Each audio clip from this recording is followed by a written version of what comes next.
This is the third video on industry evolution. In the first video, we explored the industry life cycle.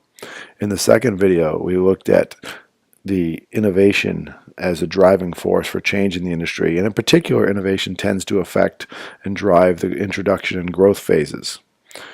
As we reach the maturity and decline phases of the industry life cycle, competition again changes in different ways.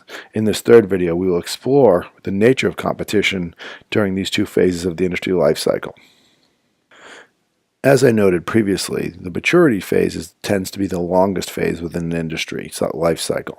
Here, the nature of competition does change. Typically, we see lower levels of innovation as competition settles down, and in particular, the nature of the innovation tends to be those of sustaining innovations.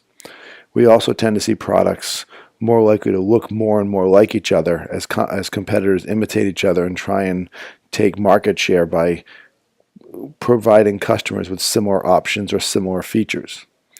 We also tend to see, through the dynamics of competition, the erosion of cost and differentiation advantages over time.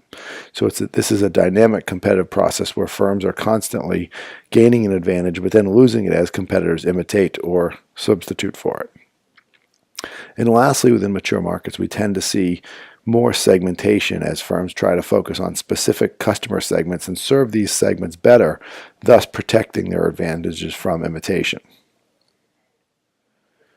If we start to explore profits in mature markets, we tend to see that profits tend to decline generally to a lower level than we see during the growth phase, and much of the reason for this is that during the maturity phase, supply and demand are equal. Thus, there's less of a potential to earn the super profits that you might see during a growth phase.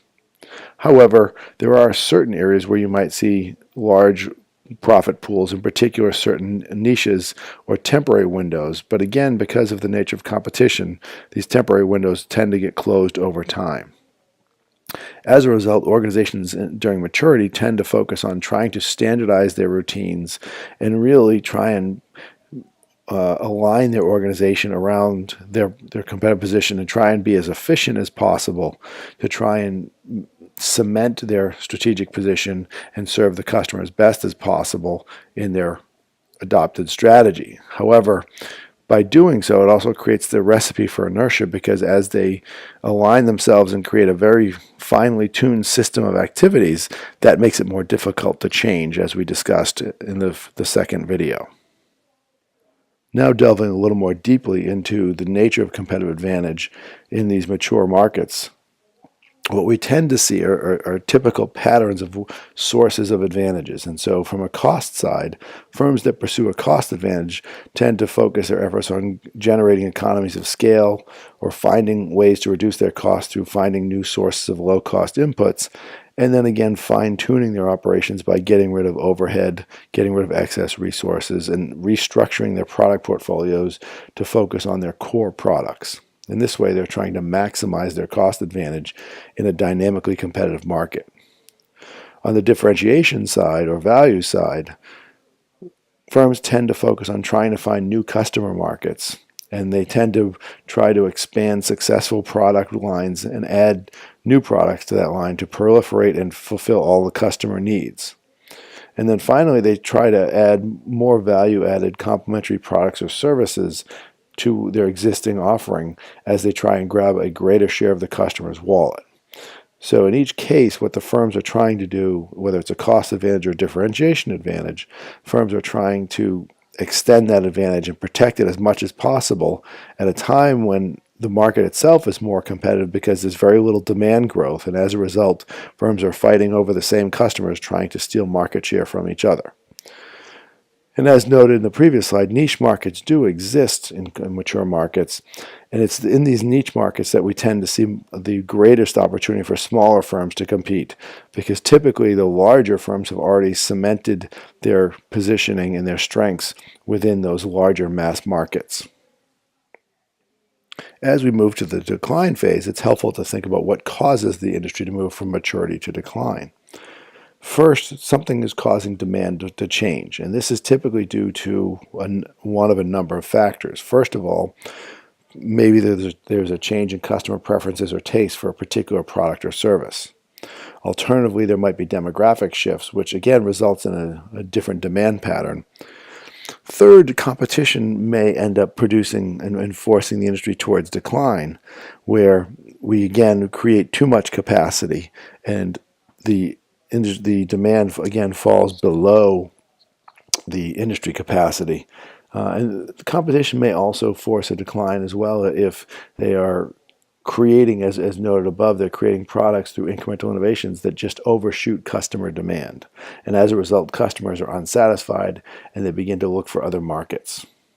And then finally, generally, if there's a macroeconomic shift, where if the growth rate of the economy slows, that generally is going to drive down demand across many industries.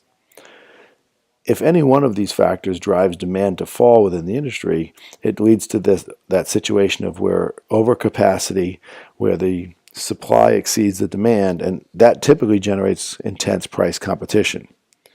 Now, one way to prevent this is to try and adjust capacity within the industry, where if we can predict the decline, we can try and take capacity out of the market. And this is often done by trying to potentially buy out the weaker competitors and then close them down. And so essentially what firms are doing is buying out the sick firms, the firms that may drive the industry into a price war, to try and protect the industry as long as possible. The other thing to keep in mind here about what these capacity adjustments are, firms face exit barriers, and if competitors through an acquisition can remove these exit barriers and make the likelihood of a loss less likely, then that will help smooth this transition. That will help also put the weaker firms out and more closely align supply and demand. It's not necessarily going to make it equal, but at least it will make the transition a little bit smoother and therefore the damage to profitability a little bit smaller. Within the decline phase, there are some strategies that typically work, at least in the short term. The first strategy of leadership basically says, as it becomes evident the market is in decline, the stronger firms can aggressively try and maintain a market leader position and use their power through acquisitions or price wars to push out the weaker competitors. As a result, they're grabbing a greater share of the declining market. This doesn't prevent the decline, it simply makes it more profitable during this difficult phase. A second alternative might be to try and find attractive niches within the industry, areas where there may be less of a decline in demand. For example, we often see the luxury markets tend to have more stable demand even during declining industries, and thus we might see firms seek out particular groups of customers whose demand is relatively more stable in the declining market. The third strategy is the harvest strategy, where the firms realize the market is declining. We may want to continue to obtain as much of a return as possible off our already sunk investments, but we won't want to commit any additional investments. So, in other words, we're not going to make any additional investments into that industry, but we'll keep the operations of the goods and services running as long as possible to try and pull as much return and as much cash flow out before we actually have to shut down operations because demand has fallen so much. The fourth and final strategy is the divest strategy, and this really is the idea of, if you know the industry is in decline, at some point you're going to have to get out of it. And if it doesn't look like you can do so profitably through the previous three strategies, the better idea is to divest as soon as possible.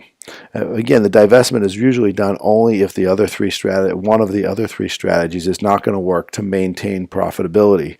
And so the goal will be to try and recognize this as soon as possible, and so that you can divest and get the maximum possible price.